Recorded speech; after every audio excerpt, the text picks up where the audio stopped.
Hello student, आपका हमारे YouTube channel Hemant class में स्वागत है। आज हम लोग जो है क्लास 12 का वन शॉट वीडियो लेकर आए हैं जो कि वैद्युत आवेश का है। तो जो भी स्टूडेंट जिनकी प्रिपरेशन रह गई है, हम लोग जो है लगभग 30 चैप्टर हैं, तो 30 शॉर्ट वीडियो रहेगा। उसके बाद फिर 30 चैप्टर का जो है न्यूमेरिकल रहेगा। तो लगभग 60 वीडियोज में आपके जो है क्लास 12 की बहुत अच्छी प्रिपरेशन हो जाएगी। तो उसी का जो है हम लोग पहला वीडियो लेकर आए हैं। तो इसमें हम लोग जो है आवेश के बारे में समझेंगे। वैद्युत आवेश का चैप्टर है, वैद्युत आवेश नाम का चैप्टर है। इसमें हम सारे पॉइंट्स जो है देखेंगे। तो हम लोग शुरुआत करते हैं आवेश से। तो आवेश किसको बोला जाता है? तो आवेश जो है किसी पदार्थ का वो गुण होता है जिसके कारण वह दूसरे पदार्थ की उपस्थिति में आकर्षण का गुण दिखाता है या तो फिर प्रतिकर्षण का गुण दिखाता है। आवेश के बारे में सबसे पहले बेंजामिन फ्रैंकलिन ने बताया था। वो जो है पतंग उड़ा रहे थे, तो पतंग उड़ाते समय जो है क्या हुआ, आसमान में उस समय बादल गिराए और बादल की दो परतों के बीच में फ्रिक्शन हुआ। फ्रिक्शन होने के कारण जो है इलेक्ट्रॉन का मूवमेंट हुआ और जो है इलेक्ट्रॉन को मूवमेंट होने के कारण उनको झटका लगा। तो इस आधार पर उन्होंने सबसे पहले ये बताया था कि जो आवेश होता है बेसिकली पार्ट होता है घर्षण का पार्ट होता है। और इसके बाद फिर अन्य सारे वैज्ञानिकों ने, जैसे थेल्स ने भी ये बताया था कि जो है आवेश एक तरीके का घर्षण का पार्ट होता है।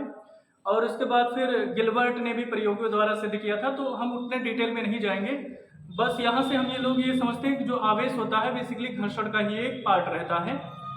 और आवेश जो है, जैसे हम क्या होता है, अगर किसी पेन को रब करते हैं, जैसे इस पेन को रब किए, रब करने के बाद कागज के छोटे टुकड़े के पास लेकर जाते हैं, तो उसको क्या करता है, आकर्षित करता है। इसका मतलब उस पर चार्ज डेवलप हो जाता है। तो यहाँ से लेकिन कागज के छोटे टुकड़ों को आकर्षित कर रहा है कब, जब दूसरा पदार्थ उसके पास लेकर जाया जा रहा है। इसका मतलब क्या होगा, जो आवेश होता है किसी पदार्थ का वो गुण होता है जिसके कारण वो दूसरे पदार्थ की उपस्थिति में आकर्षण या प्रतिकर्षण का गुण दिखाता है। इसके बाद फिर आवेश के प्रकार देखते हैं। आवेश कितने प्रकार का होता है? तो आवेश दो प्रकार का होता है, एक होता है धनावेश, दूसरा होता है ऋणावेश। अब धनावेश कब आता है, ऋणावेश कब आता है, इसको हम लोग जो है इलेक्ट्रॉनिक सिद्धांत में समझते हैं। लेकिन अगर ये देखा जाए बेसिकली आवेश के बारे में कुछ पॉइंट्स, तो आवेश क्या होता है, अगर दो समान आवेश होते हैं तो एक दूसरे को आकर्षित करते हैं। अगर दो असमान आवेश होते हैं तो एक दूसरे को जो है आकर्षित करते हैं। अगर दो समान आवेशित होते हैं तो एक दूसरे को प्रतिकर्षित करते हैं। मतलब समान आवेश होने पर जो है प्रतिकर्षण होगा और असमान आवेश होने पर आकर्षण होगा। जैसे चुंबक में होता है, चुंबक में भी अगर समान ध्रुव रहते हैं तो प्रतिकर्षण होता है, असमान ध्रुव रहते हैं तो आकर्षण होता है। और जो है अगर देखा जाए आवेश जो है किस प्रकार की राशि होती है, आवेश एक प्रकार की अदिश राशि होती है। इसके बाद हम लोग देखते हैं आवेश का क्वांटाइजेशन का सिद्धांत, आवेश का विद्युत आवेश का इलेक्ट्रॉनिक सिद्धांत, जो है इलेक्ट्रॉनिक सिद्धांत, विद्युत आवेश का इलेक्ट्रॉनिक सिद्धांत देखते हैं। तो इलेक्ट्रॉनिक सिद्धांत के आधार पर ये पता चलता है कि इलेक्ट्रॉन पर पॉजिटिव चार्ज आएगा या फिर जो है निगेटिव चार्ज आएगा। अब इलेक्ट्रॉनिक सिद्धांत क्या बोलता है? इलेक्ट्रॉनिक सिद्धांत ये कहता है, जैसे क्या है, हम एक एटम को एज्यूम करते हैं, एक कोई परमाणु है।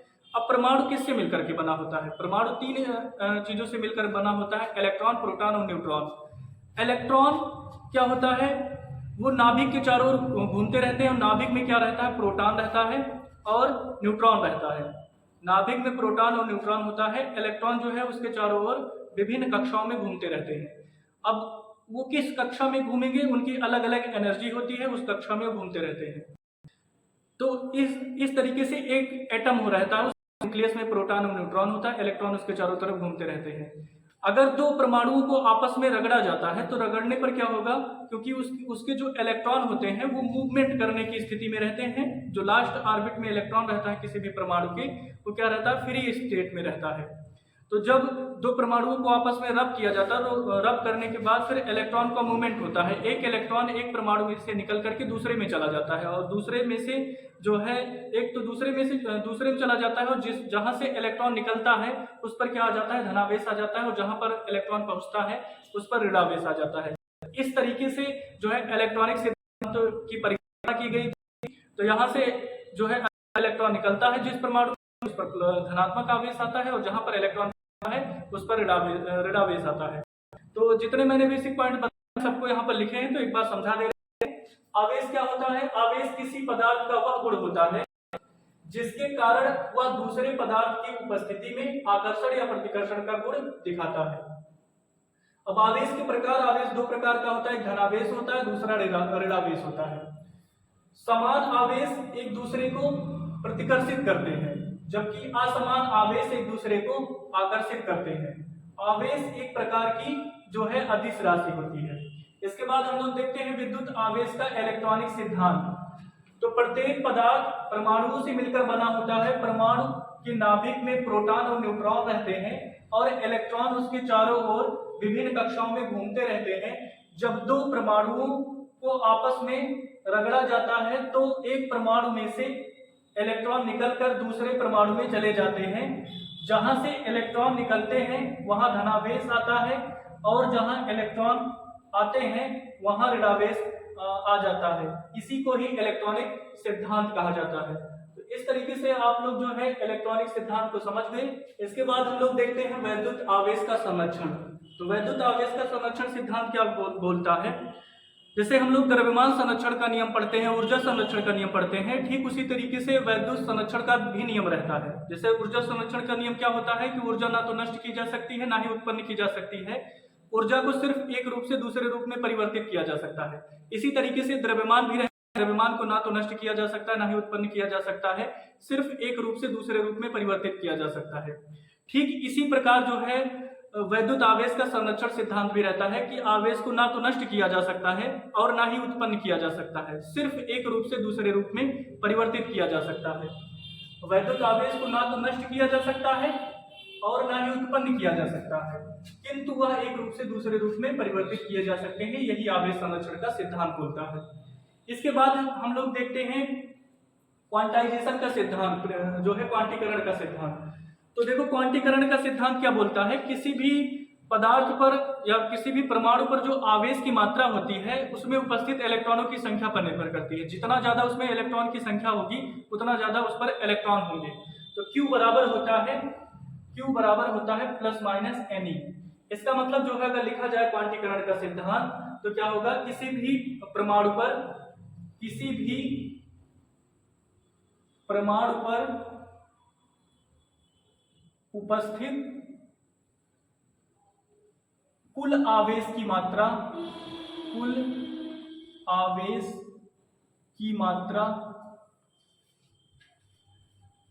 उसमें निहित इलेक्ट्रॉन की संख्या पर निर्भर करता है।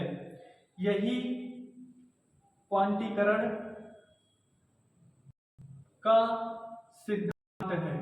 तो अगर क्वांटीकरण का सिद्धांत लिखने के लिए आता है तो क्या लिखेंगे? किसी भी परमाणु पर जो उपस्थित कुल आवेश की मात्रा होती है Q, वो डिपेंड करता है किस पर? नंबर ऑफ इलेक्ट्रॉन पर। कितनी ज्यादा उस पर नंबर ऑफ इलेक्ट्रॉन है, जितनी ज्यादा नंबर ऑफ इलेक्ट्रॉन होंगे उस पर उतना ही ज्यादा चार्ज होगा, आवेश होगा, और इसी को कहा जाता है क्वांटीकरण का सिद्धांत। तो क्वांटीकरण का सिद्धांत समझ में आ गया होगा।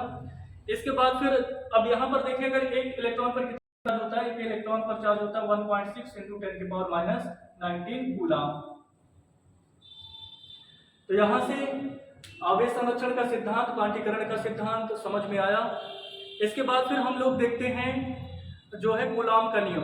तो कूलॉम का नियम क्या बोलता है? कूलॉम का नियम क्या बोलता है? देखो, इस नियम के अनुसार क्या रहता है? दो द्रव्यमान अगर रखे गए हैं उनके बीच लगने वाला वैद्युत बल, और वैद्युत बल तरीके से हो सकता है आकर्षण का भी होगा, प्रतिकर्षण भी होगा। क्योंकि जो आवेश होता है वो किस तरीके से रहता है? अगर समान आवेश होंगे तो प्रतिकर्षण होगा, असमान आवेश होंगे तो आकर्षण। इसका मतलब दो अगर चार्ज कुछ दूरी पर रखे गए हैं, आवेश कुछ दूरी पर रखे गए हैं, तो उनके बीच में एक बल काम करने लगता है। कितना बल होता है इसी की गणना कूलॉम ने किया था। तो उन्होंने बताया कि अगर दो आवेश को लेते हैं, दो आवेश क्या है? Q1 और Q2। ये दो आवेश हैं, परस्पर एक दूसरे से r दूरी पर रखे गए हैं। Q1 और Q2 दो बिंदु आवेश है, परस्पर r दूरी पर रखे गए हैं। इनके बीच में लगने वाला जो आकर्षण बल होगा F, ये इनके आवेशों के गुणनफल के अनुक्रमानुपाती होगा। Q1 Q2 इनके आवेशों के गुणनफल के अनुक्रमानुपाती होगा, और इनके बीच लगने वाला बल जो होगा इनके बीच की दूरी के वर्ग के व्युत्क्रमानुपाती होगा। वर्ग के वैध क्रमानुपाती होगा। जब इन दोनों को कंबाइन करेंगे तो F जो है अनुक्रमानुपाती आ जाएगा Q1 Q2 upon R square. F अनुक्रमानुपाती का चिन्ह हटेगा, G आ जाएगा, सॉरी जो अनुक्रमानुपाती हटेगा आ जाएगा 1/4 Q1 Q2 upon R square. ये इतना आता है 1/4 pi epsilon not Q2 upon R square. अब यहाँ पर अगर इसको निर्वात में रखा गया है, एप्सिलॉन रहता है, इसको किसी भी माध्यम में रखा गया है, माध्यम में अगर रखा गया है F 1/4 pi epsilon not Q2 upon R square, तब ये हो जाता है।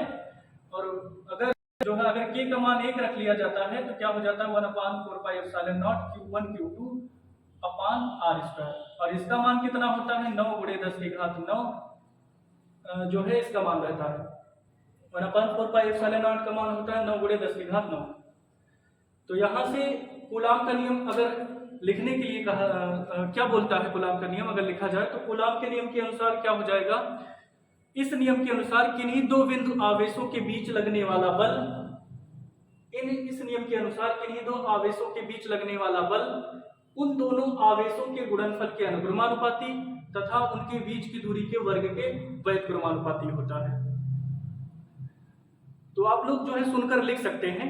इसके बाद फिर अगर डेरिवेशन करने के लिए कहा जाएगा तो माना जाएगा, माना Q1 और Q2 दो आवेश हैं, एक दूसरे से परस्पर r दूरी पर रखे गए हैं, इनके बीच लगने वाला आकर्षण या प्रतिकर्षण बल F अनुक्रमानुपाती होगा Q1 Q2 के, इनके बीच लगने वाला आकर्षण या प्रतिकर्षण बल इनके बीच की दूरी के वर्ग के वैध क्रमानुपाती होगा।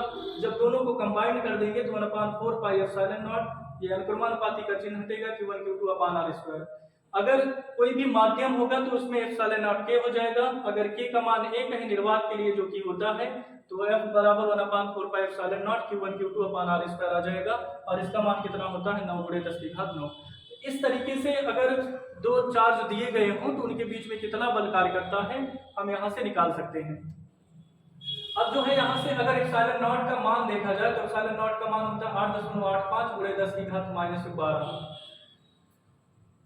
कूलाम स्क्वायर प्रति न्यूटन मीटर, ये इसकी यूनिट रहती है।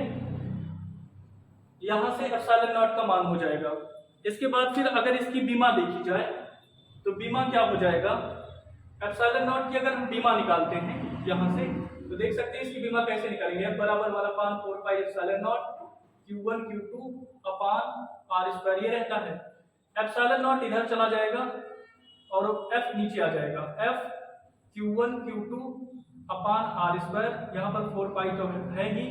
अब देखो एप्सिलॉन नॉट की बीमा क्या आ जाएगी 1/, आवेश की बीमा क्या हो जाएगी, आवेश की बीमा क्या होगी, Q बराबर क्या होता है, Q बराबर होता है I × T। तो Q का मान क्या हो जाएगा I × T रहता है, I का होता है एम्पियर और T का T, तो 80 हो जाएगा।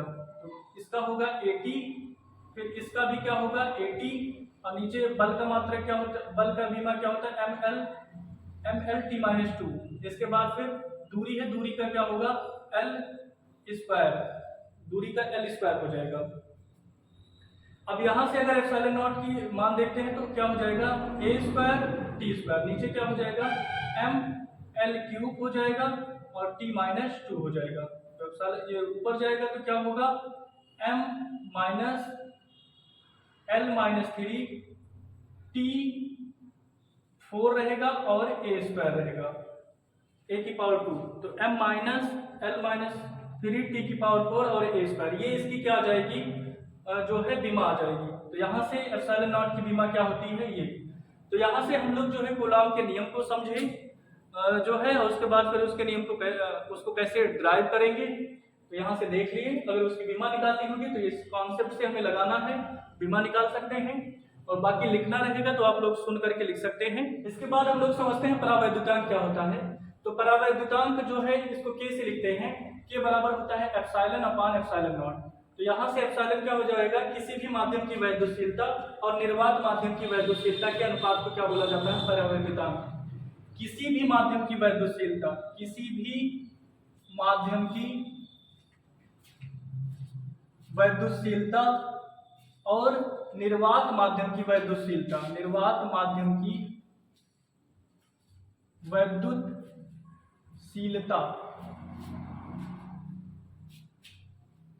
के अनुपात को क्या बोला जाता है? परावैद्युतांक। तो परावैद्युतांक के बराबर क्या हो जाएगा? Epsilon upon epsilon not. किसी भी माध्यम की वैद्युतशीलता और निर्वात माध्यम की वैद्युतशीलता के अनुपात को परावैद्युतांक कहा जाता है। के का मान जो है धातुओं के लिए क्या होता है? के का मान धातुओं के लिए होता है इन्फिनेटिव, कई बार पूछा जाता है। के का मान निर्वात के लिए कितना होता है? के का मान निर्वात के लिए होता है 1। के का मान जो है अगर देखा जाए जल के लिए, ये भी कई बार पूछा गया है, तो 81 होता है। तो तीनों मान ये आपको ध्यान रखना है। धातुओं के लिए के का मान इन्फिनेटिव होता है, और उसके बाद फिर निर्वात के लिए 1 होता है, और के जो है कि जल के लिए कितना होता है? परावैद्युतांक जो है 81 होता है यहाँ पर। तो यहाँ पर हम लोगों ने परावैद्युतांक को समझा। इसके बाद फिर हम लोग जो है कूलॉम के नियम का वेक्टर रूप देखते हैं। कूलॉम के नियम का सदिश रूप देखते हैं। तो क्या लिखते हैं? माना दो आवेश Q1 और Q2 हैं, परस्पर r दूरी पर रखे गए हैं। तो Q1 और Q2 दो आवेश हैं। तो यहाँ पर देखते हैं, ये आवेश है Q1, दूसरा आवेश है Q2, परस्पर r दूरी पर रखे गए हैं। अब देखो यहाँ से ये Q1 Q2 पर बल लगाएगा, और जो Q2 वाला है वो Q1 पर बल लगाएगा। तो यहाँ पर क्योंकि हम एक सदिश रूप लिख रहे हैं, तो सदिश रूप क्या होता है? जिसमें परिमाण के साथ साथ दिशा भी होती है। हमें परिमाण के साथ साथ दिशा भी लेना है। जैसे क्या है, ये एक सदिश राशि है, वेक्टर है, तो इसमें mod of A into N का, ये परिमाण को दिखाता है, ये दिशा को दिखाता है। इसी तरीके से हमें इसको करना रहेगा। तो Q1 के कारण Q2 पर कितना बल लगता है? F21, मतलब 2 पर कितना बल लग रहा है? किसके कारण? Q1 के कारण। इस Q2 पर कितना बल लग रहा है? Q1 के कारण। तो क्या हो जाएगा? F किस पर लग रहा है? 2 पर। किसके कारण लग रहा है वो बाद में लिखेंगे। और बीच की दूरी कितना हो जाएगा? अब दूरी यहाँ से यहाँ तक, क्योंकि इसमें हमें दिशा भी लेना है, तो दूरी क्या हो जाएगी? R12। तो वेक्टर F21 इक्वल टू क्या आ जाएगा? 1/4 pi epsilon not Q1 Q2 अपान बीच की दूरी कितना है? R12 का होल स्क्वायर। ये तो हो गया जो है परिमाण। दिशा क्या हो जाएगी? R कैप, R12 कैप ये हो जाएगी दिशा। तो vector 21 1/4 pi epsilon not Q1 Q2 upon R12 का स्क्वायर, और यहाँ पर क्या हो जाएगा? वेक्टर हो जाएगा 12 अपान मॉड ऑफ 12। जैसे दिशा को कैसे लिखते हैं? अगर हमें लिखना रहता है ए कैप बराबर, तो vector A upon mod of A, ये होता है ए कैप। तो इसी तरीके से वेक्टर R12 हो जाएगा, और वेक्टर R12 यहाँ पर हो जाएगा। तो वेक्टर 21 इक्वल टू क्या आ जाएगा? 1/4 pi epsilon not Q1 Q2 upon R12 का होल स्क्वायर, होल क्यूब हो जाएगा। ये मॉड से ये हट जाएगा, तो यहाँ पर होल क्यूब आ जाएगा। और वेक्टर 12 ये क्या हो जाएगा? Q1 के द्वारा Q2 पर कितना बल लगाया जा रहा है, इसका सदिश रूप हो जाएगा। इसके बाद फिर अब देखते हैं कि Q2 के कारण Q1 पर कितना बल लग रहा है। तो इसके कारण इस पर कितना बल लगेगा? F किस पर बल लगेगा? 2 के कारण, 2 पर किसके कारण? 2 के कारण। तो हो जाएगा F1 2। तो यहाँ पर क्या आ जाएगा? 1/4 pi epsilon not Q1 Q2 upon R square. R कितना होगा? अब यहाँ से दूरी ली जाएगी, क्योंकि दिशा के साथ भी लेना है। तो R कितना हो जाएगा? 21 हो जाएगा, और यहाँ पर जो है मॉड R कैप हो जाएगा 21। ये परिमाण को दिखाएगा, ये दिशा को। तो वेक्टर 12 इक्वल टू क्या हो जाएगा? 1/4 pi epsilon not Q1 Q2 upon R21 का यहाँ पर स्क्वायर है। इसको क्या लिखेंगे? Mod of 21। यहाँ पर रहेगा वेक्टर 21, और यहाँ पर हो जाएगा मॉड जो है 21। कितना आ जाएगा? 1/2 हो जाएगा 1/4 pi epsilon not Q1 Q2 upon R, ये मॉड से हट जाएगा, R21 का होल क्यूब इंटू क्या हो जाएगा? वेक्टर 21। तो यहाँ से जो है इस तरीके से कूलॉम के नियम को लिखा जा सकता है, सदिश रूप को। तो इसमें आ गया vector 21 equal to 1/4 pi epsilon not Q1 Q2 upon R R12 का क्यूब, और यहाँ पर वेक्टर R12, और यहाँ पर हो जाएगा force F12 equal to 1/4πε0 Q1 Q2 R21 cube, यहाँ पर हो जाएगा 21। यहाँ से अगर देखा जाए तो F21 के परिमाण में तो बराबर होगा, F बराबर होगा 12 के परिमाण में तो बराबर होगा, दिशा में क्या हो जाएगा, विपरीत हो जाएगा। तो इस तरीके से हम लोगों ने जो है कूलॉम के नियम का जो है वेक्टर रूप समझा, जिसको कूलॉम के नियम का सदिश रूप भी कहा जाता है। तो यहाँ से इस तरीके से हमें डेरिवेशन करना रहेगा, यहाँ से हमें इसको दिखाना रहेगा, इसको दिखाना रहेगा, और कुछ बेसिक पॉइंट्स जो है लिखना रहेगा। इसके बाद हम लोग जो है देखते हैं बलों के अध्यारोपण का सिद्धांत क्या कहता है। तो जो है आप लोग जो है क्या करिए, वीडियो को सुन करके जो मैं बोल रहा हूँ वहाँ से नोट्स बनाने की कोशिश कीजिए, क्योंकि उतना लिखना जो है उसके बाद जो है वीडियो काफ़ी बड़ा हो जाएगा, तो आप लोग लिखने की कोशिश किया करें। तो जो है बलों के अध्यारोपण का सिद्धांत क्या बोलता है, यदि कोई सिस्टम माने, कोई निकाय माने, तो उस निकाय में बहुत सारे आवेश हैं, तो किसी एक आवेश पर लगने वाला जो बल होता है अन्य आवेशों द्वारा उस पर लगे हुए बल के योग के बराबर होता है। अध्यारोपण का सिद्धांत यही बोलता है, यदि कोई सिस्टम है, कोई निकाय है, उसमें बहुत सारे आवेश रखे गए हैं, तो किसी एक आवेश पर अन्य आवेशों के द्वारा लगने वाला जो बल होता है वो क्या रहता है, उन आवेशों के योग के बराबर होता है। तो इसको समझते हैं। जैसे माना कोई निकाय है, माना कोई निकाय है जिसमें क्या है, बहुत सारे आवेश हैं। एक आवेश है Q1, एक आवेश है Q2, एक आवेश है Q3, और जो है एक आवेश है Q4, और इस तरीके से Qn आवेश हैं। तो क्या हो जाएगा, किसी एक आवेश पर तो हम निकालते हैं Q1 पर Q2 के द्वारा कितना बल लगेगा, तो F Q2 के द्वारा लग रहा है Q1 पर, तो F12 हो जाएगा। और इसी तरीके से Q3 के द्वारा इस पर बल लगेगा तो कितना हो जाएगा, F1 पर लग रहा है किसके कारण, 3 के कारण, तो F13 हो जाएगा। इसी तरीके से Q4 के कारण लग रहा है तो कितना हो जाएगा, F कितना होगा, 14 होगा। इसी तरीके से अगर Qn के द्वारा लगेगा तो कितना हो जाएगा, F1n हो जाएगा। तो हम लोग जो है सबका मान निकालते हैं। तो वेक्टर नियम में हम लोग पढ़ ही चुके हैं, वेक्टर एक पर Q1 पर आवेश निकालते हैं तो F1 किसके कारण, 2 के कारण, तो कितना आ जाता है 1/4πε0 Q1 और Q2 अपान R²। R कितना है, यहाँ पर R हो जाएगा 12 है तो 2n हो जाएगा, यहाँ पर क्यूब रहेगा, यहाँ पर वेक्टर 2n। इसी तरीके से F13 बराबर क्या होगा, 1/4πε0 Q1 Q3 अपान R31 का क्यूब इंटू वेक्टर 31। इसी तरीके से F14 कितना हो जाएगा, 1/4πε0 Q1 Q4 अपान वेक्टर 41 का क्यूब इंटू वेक्टर 41। इसी तरीके से F अगर n इलेक्ट्रॉन है तो कितना हो जाएगा, 1n equal to 1/4πε0 Q1 Qn अपान 1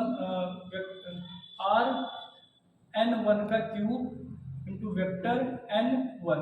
तो इस तरीके से जो है एक पर 2 के कारण कितना बल लगता है, एक पर 3 के कारण, 4 के, इस तरीके से n निकाले तो किसी एक आवेश पर अगर निकाले तो क्या हो जाएगा, F बराबर F12 F13 F14 F1n, सबका मान रख देंगे, कितना हो जाएगा, यहाँ से वेक्टर F बराबर क्या है, 1/4πε0 Q1 Q2 अपान वेक्टर 21 का cube vector 21 plus 1/4πε0 Q1 Q3 हो जाएगा, यहाँ पर वेक्टर 31 का क्यूब वेक्टर 21, और इसी तरीके से डॉट डॉट n वाला लिखेंगे तो 1/4πε0 Q1 Qn अपान वेक्टर 3 वेक्टर n1 का क्यूब इंटू वेक्टर n1। तो इस तरीके से यही क्या दिखाएगा, यही दिखाता है कूलॉम के नियम का वेक्टर, कूलॉम के बलों के अध्यारोपण का सिद्धांत दिखाता है ये। तो किसी एक आवेश पर जो लगने वाला बल होता है, किसी एक आवेश पर तो Q1 पर निकाल रहे हैं, अन्य आवेशों द्वारा उस पर लगे हुए बलों के योग के बराबर हो सकता है, होता है। तो यहाँ से हम Q1 कॉमन भी ले सकते हैं, Q1 1/4πε0 कॉमन लेंगे तब ये बन सकता है, यहीं पर भी लिखकर छोड़ सकते हैं।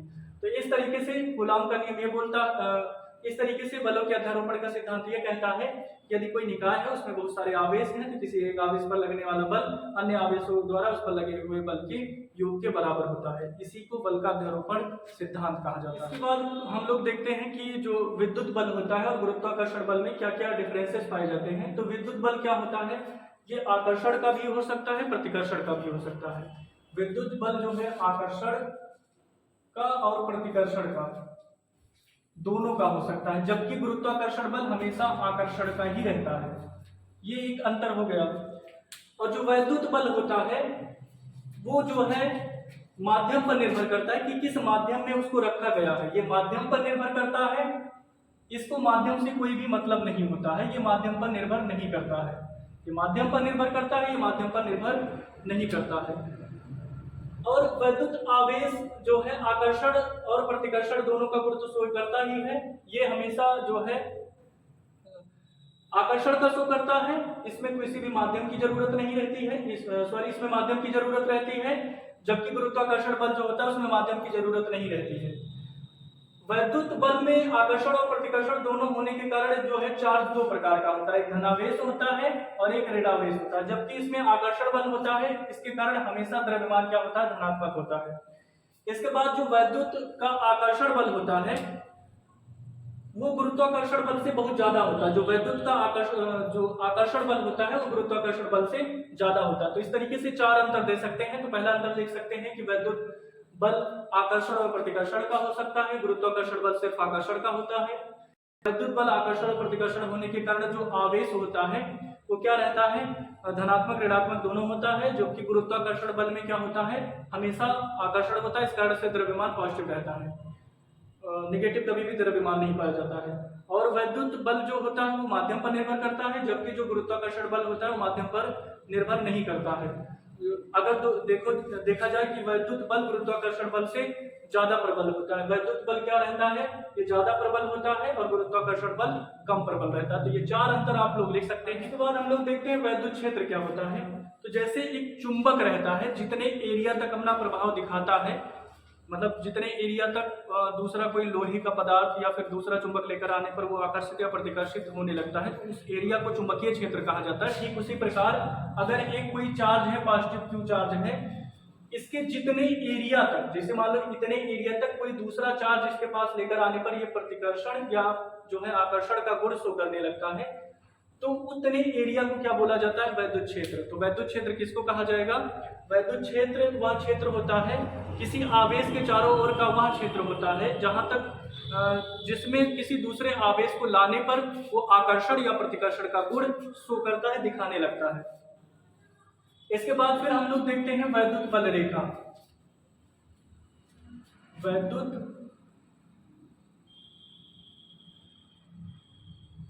बल रेखा, इसके बाद फिर हम लोग जो है वैद्युत बल रेखा देखते हैं। तो वैद्युत बल रेखा, वैद्युत क्षेत्र समझ गए।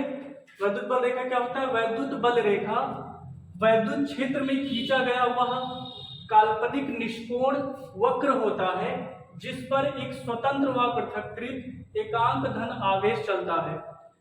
तो वैद्युत, एक बार इसको ध्यान से फिर से सुन लीजिएगा। वैद्युत बल रेखा वैद्युत क्षेत्र में, वैद्युत बल रेखा वैद्युत क्षेत्र में खींचा गया वह काल्पनिक निष्कोण वक्र होता है इस तरीके से, जिस पर एकांक व पृथक्कृत एकांक धन आवेश चलता है। तो यहां से देख सकते हैं वैद्युत बल रेखा की दिशा क्या होगी, ये इस तरीके से रहती है, माइनस है तो इस तरीके से रहता है। तो वैद्युत बल रेखा की परिभाषा में ये लिख सकते हैं, वैद्युत बल रेखा वैद्युत क्षेत्र में खींचा गया वह काल्पनिक निष्कोण वक्र है जिस पर एक स्वतंत्र व पृथक्कृत एकांक धनावेश चलता है। इसके बाद फिर हम लोग जो है वैद्युत बल रेखा के गुण के बारे में देखते हैं। अब इसके बाद फिर जो है हम लोग वैद्युत बल रेखाओं के गुण देखते हैं। तो वैद्युत बल रेखा का पहला गुण क्या है, वैद्युत बल रेखाएं हमेशा धनावेश से निकलती है। जैसे धनावेश है, धनावेश से दूर की तरफ जाती है, इस तरीके से वैद्युत बल रेखाओं की दिशा क्या होती है, धनावेशित से दूर की तरफ, जबकि धनावेशित की दूर की तरफ, और ये भी कह सकते हैं अगर ऋणावेश रहता है तो उसकी तरफ रहता है।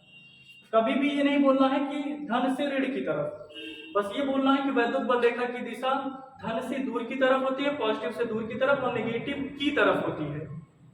तो वैद्युत बल रेखा का गुण हो गया। दूसरा, कोई भी दो वैद्युत बल रेखा कभी भी काट नहीं सकती है। अगर काटती है तो कटान बिंदु पर दो स्पर्शी खींची जाएगी, जो कि किसी एक बिंदु पर दिशा को दिखाता है, जो कि संभव नहीं है। तो वैद्युत बल रेखाएं कभी भी एक दूसरे को काट नहीं सकती है। दूसरा ये हो गया। तीसरा ये है कि वैद्युत बल रेखा जो है खुला वक्र बनाती है, बंद वक्र नहीं बनाती है। विद्युत बल रेखा चुंबकीय बल रेखा में यही अंतर रहता है। चुंबकीय बल रेखा जो है बंद वक्र बनाती है, जबकि जो वैद्युत बल रेखा होती है वो क्या होती है, खुला वक्र बनाती है। तो अगर किसी भी वैद्युत बल रेखा की हमें दिशा ज्ञात करना होगा तो उस पॉइंट पर हम एक स्पर्शी खींच देंगे और उस पॉइंट पर वैद्युत बल रेखा की दिशा पता चल जाएगी। तो इस प्रकार हम लोगों ने 3-4 गुण देखा। तो पहला गुण क्या हो जाएगा वैद्युत बल रेखा का, कि वैद्युत बल रेखाएं हमेशा धनात्मक से दूर जाती हैं और माइनस की तरफ होती हैं। वैद्युत बल रेखाएं कभी भी एक दूसरे को काट नहीं सकती, काटती हैं तो कटान बिंदु पर दो स्पर्शी खींची जाएगी, जो कि संभव नहीं है।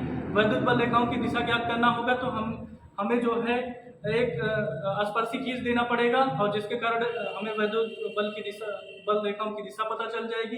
इसके बाद फिर जो है वैद्युत बल रेखाएं एक खुला वक्र बनाती है, बंद वक्र नहीं बनाती। तो इस प्रकार हम लोगों ने जो है वैद्युत बल रेखाओं के जो है क्या क्या प्रॉपर्टी होता है, क्या क्या उसके गुण होता है, उसको देखे। इसके बाद फिर हम लोग देखते हैं वैद्युत क्षेत्र की तीव्रता।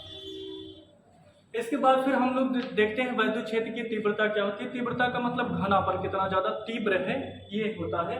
तो वैद्युत क्षेत्र की तीव्रता E बराबर क्या हो जाएगा, F/Q। F/ क्या हो जाएगा, Q।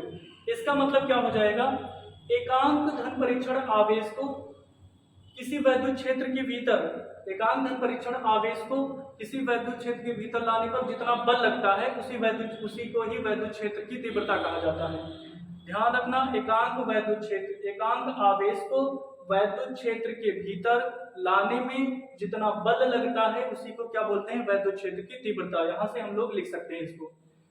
अब जो है अगर हमें वैद्युत क्षेत्र की तीव्रता के डेरिवेशन को प्रूफ करना होगा तो अब हम लोग जो है समझते हैं वैद्युत क्षेत्र की तीव्रता के लिए व्यंजक स्थापित कीजिए। तीव्रता के लिए व्यंजक मतलब डेरिवेशन हमें प्रूफ करना है।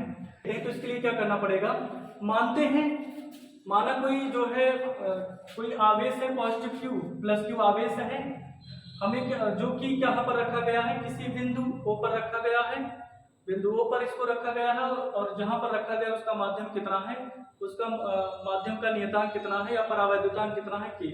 यहाँ से ये देख सकते हैं कि माना कोई धनावेश है जो कि किसी बिंदु O पर रखा गया है और वहां का परावैद्युतांक K है।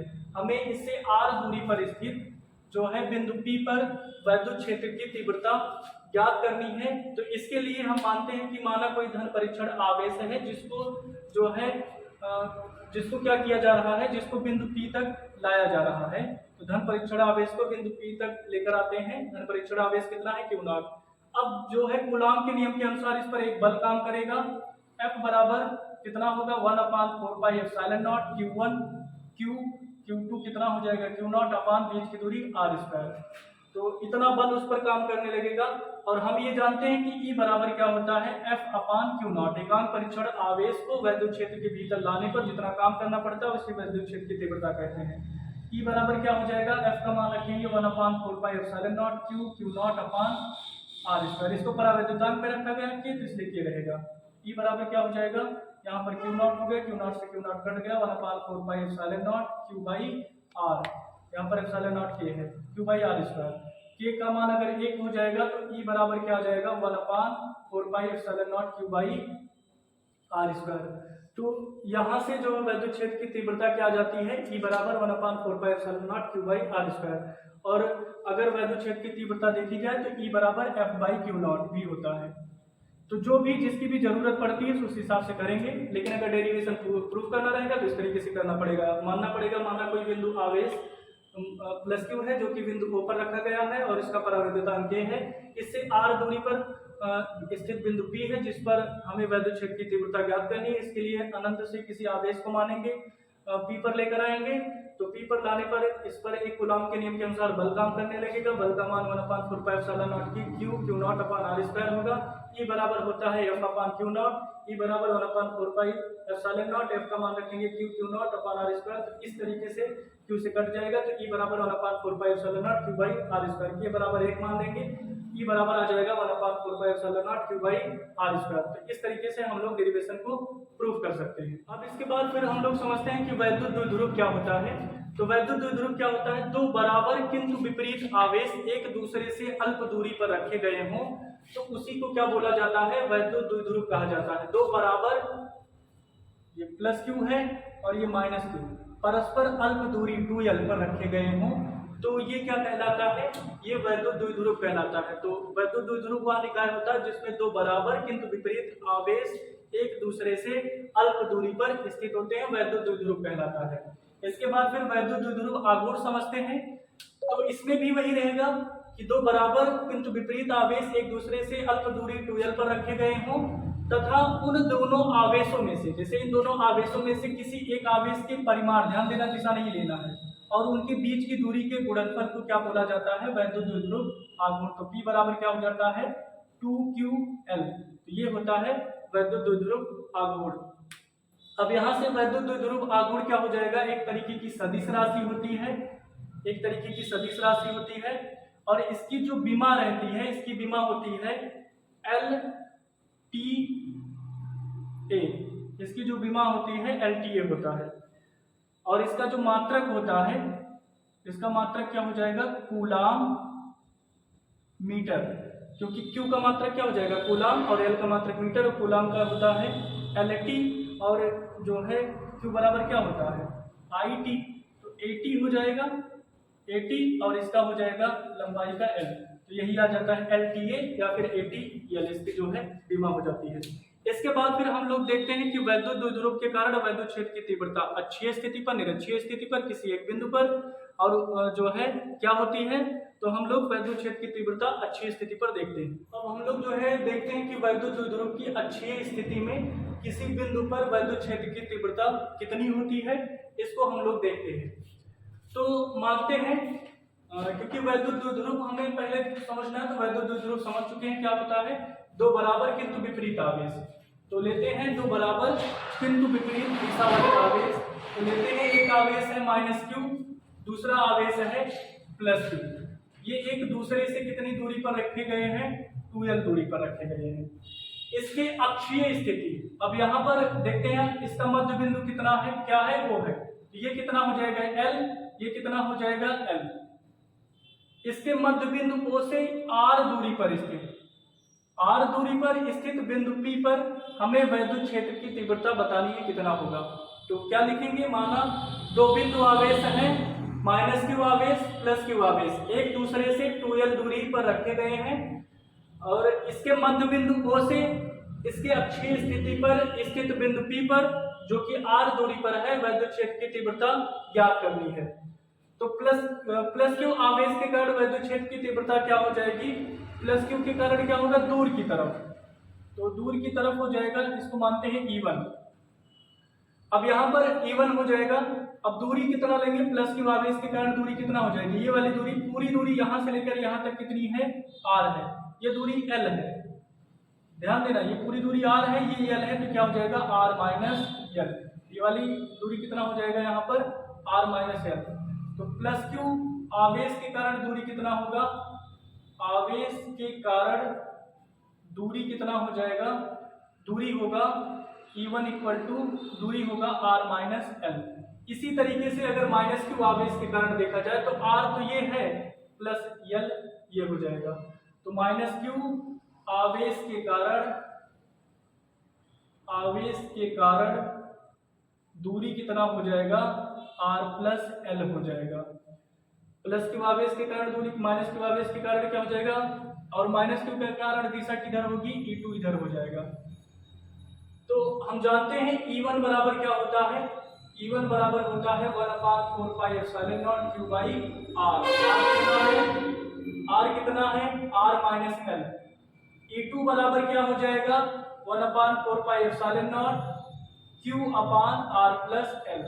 अब परिणामी कितना हो जाएगा, E बराबर E1 माइनस E2। इसमें ज्यादा कौन होगा, जिसका हर जो है ज्यादा रहता कम रहता है वो भिन्न बड़ी होती है, तो E1 क्या हो जाएगी, बड़ी हो जाएगी।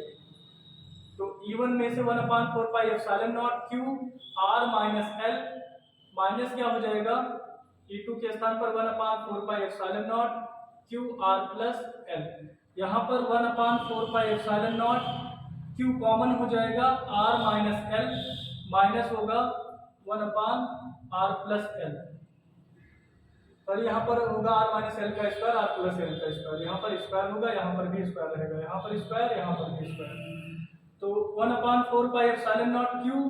अब देखो क्या हो जाएगा, इसका एलसीएम लेंगे तो क्या होगा, R प्लस L का होल स्क्वायर माइनस हो जाएगा R माइनस L का स्क्वायर, और क्या हो जाएगा नीचे R माइनस L का whole square into R plus L का होल स्क्वायर। अब देखो ये A square minus B square वाला फार्मूला बनेगा, तो क्या हो जाएगा 1/4 पाई एप्सिलॉन नॉट Q, ये फार्मूला बन जाएगा R एक ब्रैकेट में A plus B plus R minus L, दूसरे ब्रैकेट में A minus B R plus L minus R plus L हो जाएगा, अपान ये A प्लस बी है और A माइनस बी है, A minus B A plus B, तो ये हो जाएगा R माइनस L का R square minus L square का होल स्क्वायर हो जाएगा। अब यहाँ से देखते हैं तो बराबर क्या हो जाएगा, 1/4 पाई एप्सिलॉन नॉट Q, यहाँ से कटेगा क्या, L से L कट जाएगा, कितना आ जाएगा 2R आ जाएगा, यहाँ पर R से R कट जाएगा 2L आ जाएगा, इनटू में रहेगा और नीचे क्या रहेगा R स्क्वायर। अब यहाँ पर देखते हैं, देखो R बहुत बड़ा होता है, बहुत जो है L छोटा है किससे, R से, तो L स्क्वायर बहुत छोटा होगा R स्क्वायर से यहाँ तक, तो R स्क्वायर से बहुत छोटा हो जाएगा, तब क्या होगा,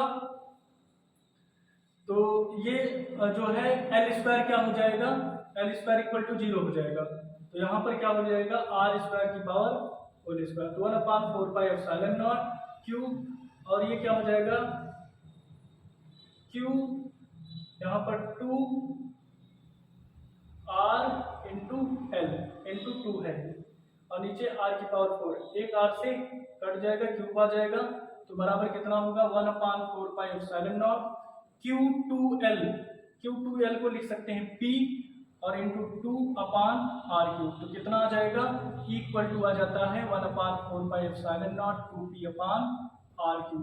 तो ये होता है अक्षीय स्थिति पर वैद्युत क्षेत्र की तीव्रता। तो अक्षीय स्थिति पर वैद्युत क्षेत्र की तीव्रता ये हो जाएगी, अगर इसको किसी भी माध्यम में रखा गया है तो क्या हो जाएगा 1/4 pi epsilon not K 2P/R3। तो अक्षीय स्थिति पर वैद्युत क्षेत्र की तीव्रता ये होगी। बाद हम लोग देखते हैं वैद्युत द्विध्रुव की निरक्षीय स्थिति में स्थित किसी बिंदु पर वैद्युत क्षेत्र की तीव्रता ज्ञात करना। तो फिर इसमें क्या करेंगे, माना कोई वैद्युत द्विध्रुव है जो कि -Q और +Q आवेश से मिलकर के बना है, तो वैद्युत द्विध्रुव की कल्पना करते हैं -Q और दूसरा क्या है +Q, इसके बीच की दूरी कितना है 2L है, और इसके मध्य बिंदु O से R दूरी पर स्थित बिंदु P पर हमें वैद्युत क्षेत्र की तीव्रता ज्ञात करनी है जो कि निरक्षीय स्थिति पर है।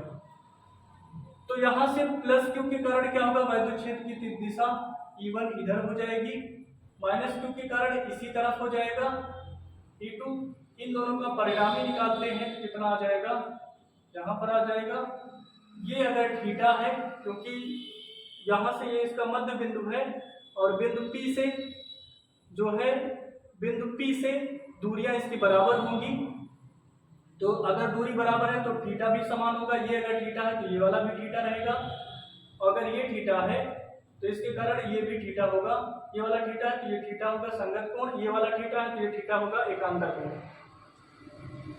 अब इसके बाद फिर जो है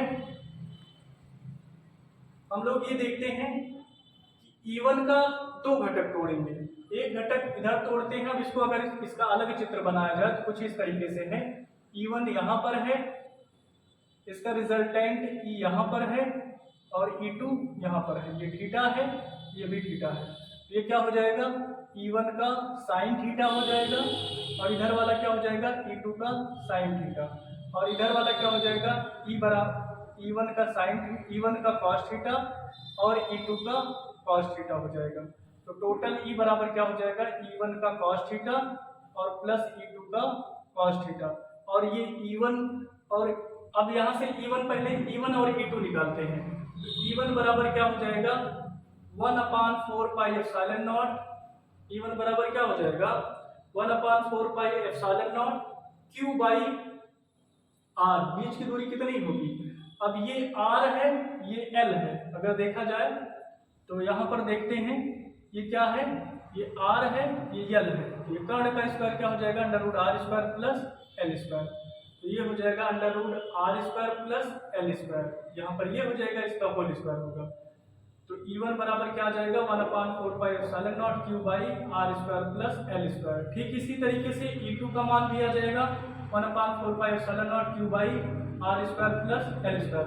E1 और E2 का मान बराबर है, इसलिए इनका साइन थीटा, E1 का साइन थीटा और बराबर हो जाएगा E2 के साइन थीटा की, ये एक दूसरे को कैंसल आउट कर देंगे। तो इसका मतलब इसके कारण कोई भी वैद्युत क्षेत्र की तीव्रता नहीं मिलेगी, जो भी वैद्युत क्षेत्र की तीव्रता मिलेगी वो किसके कारण मिलेगी, E1 का cos थीटा के कारण मिलेगी और E2 के cos थीटा के कारण मिलेगी। तो यहाँ पर हम लोग निकालते हैं तो क्या हो जाएगा E इक्वल टू हो जाएगा E1 के स्थान पर रखेंगे 1/4 pi epsilon naught Q by R² plus L², इसी cos थीटा, इसी तरीके से E2 बराबर हो जाएगा 1/4 पाई एप्सिलॉन नॉट Q अपान R² plus L² cos theta. अब यहाँ से हम लोग कॉमन क्या ले लेंगे 1/4 pi epsilon naught Q R² plus L² common ले लेंगे, बचेगा क्या cos थीटा, cos थीटा यहाँ पर बचेगा, cos थीटा यहाँ पर, तो 2 cos थीटा हो जाएगा। इसके बाद फिर हम लोग cos थीटा देखते हैं, cos थीटा क्या होगा, तो cos थीटा बराबर क्या होता है आधार बटे कर्ण होता है। तो आधार कितना है इसका, इसके लिए लंब ये हो जाएगा, आधार ये होगा, तो L बटे कर्ण कितना हो जाएगा अंडर रूट भी क्या हो जाएगा R² प्लस L², तो ये हो जाएगा तो cos थीटा के स्थान पर। तो E बराबर 1/4 pi epsilon naught Q R² plus L², 2 cos theta के स्थान पर L upon under root L² plus R², ये हो जाएगा। तो 1/4 पाई एप्सिलॉन नॉट 2QL अपान ये हो जाएगा R² प्लस L², ये तो रहेगा ही, इसकी पावर 1 है और इसकी पावर कितना हो जाएगा L² प्लस R² की पावर 1/2 हो जाएगा। तो जब इसको हल करेंगे तो कितना आ जाएगा 1/4 पाई एप्सिलॉन नॉट 2QL को स्थान पर हो जाएगा P, यहाँ पर होगा R² प्लस L² की पावर, एक ये है जुड़ जाएगा 3/2 हो जाएगा। तो E बराबर क्या आ जाएगा 1/4 पाई एप्सिलॉन नॉट P, और ये L² जो है R बहुत बड़ा है L से, तो R² भी बहुत ज्यादा बड़ा होगा L² से, तो यहाँ पर L² बराबर कितना आ जाएगा 0 आ जाएगा। तो यहाँ पर रखेंगे R² की पावर 3/2, तो E बराबर क्या आ जाएगा 1/4 pi epsilon not P upon RQ, तो ये हो जाएगा, इससे कट जाता है। तो ये निरक्षीय स्थिति पर वैद्युत क्षेत्र की तीव्रता क्या आ जाती है, E बराबर 1/4 pi epsilon not P upon RQ। तो इस तरीके से हम लोग जो है डेरिवेशन कर सकते हैं, ज़्यादा लिखे नहीं है तो आप लोग जो है लिख लेना, फिर उसके बाद इस तरीके से हम लोग प्रूव करते हैं। इसके बाद फिर जो है हम लोग देखते हैं कि एक समान बाह्य वैद्युत क्षेत्र में रखे गए वैद्युत द्विध्रुव पर लगने वाला बलयुग्म का आघूर्ण कितना रहता है। देखिए अक्षीय और निरक्षीय स्थिति ये दोनों ज़्यादा इंपॉर्टेंट हैं। किसी भी बिंदु पर वैद्युत क्षेत्र की तीव्रता ये पूछा नहीं जाता है, इंपॉर्टेंट कम है, तो अक्षीय और निरक्षीय स्थिति को ध्यान देना। उसके बाद फिर जो ये वाला है, ये वाला भी कई बार क्वेश्चन पूछा गया है। तो यहाँ से एक समान वैद्युत क्षेत्र में, तो एक समान वैद्युत क्षेत्र, तो देखो क्या करेंगे, लिखेंगे माना कोई एक वैद्युत द्विध्रुव आघूर्ण है या फिर वैद्युत द्विध्रुव आघूर्ण है, वो क्या है जो कि किससे मिलकर के बना है, -Q और +Q आवेश से मिलकर के बना है, जिसको एक समान वैद्युत क्षेत्र में वैद्युत क्षेत्र से थीटा कोण बनाते हुए रखा गया है। तो एक समान वैद्युत क्षेत्र ये लेते हैं, इसमें कोई वैद्युत द्विध्रुव आघूर्ण इस तरीके से है जो कि +Q और -Q आवेश से मिलकर के बना है, तो इसको वैद्युत क्षेत्र से थीटा कोण बनाते हुए रखा गया है। इतना हमें लिखना पड़ेगा। अब देखो, हम ये जानते हैं कि अगर किसी आवेश को वैद्युत क्षेत्र में रखा जाएगा तो उस पर एक बल काम करने लगता है, जो कि आवेश को वैद्युत क्षेत्र की दिशा में करने का प्रयास करता है। इस पर जो है बल कुछ इस तरीके से काम करेगा ताकि इसकी दिशा में आ जाए, और इस पर बल कुछ इस तरीके से काम करेगा ताकि ये वैद्युत द्विध्रुव आघूर्ण क्या हो जाए, ये वैद्युत क्षेत्र की दिशा में आ जाए।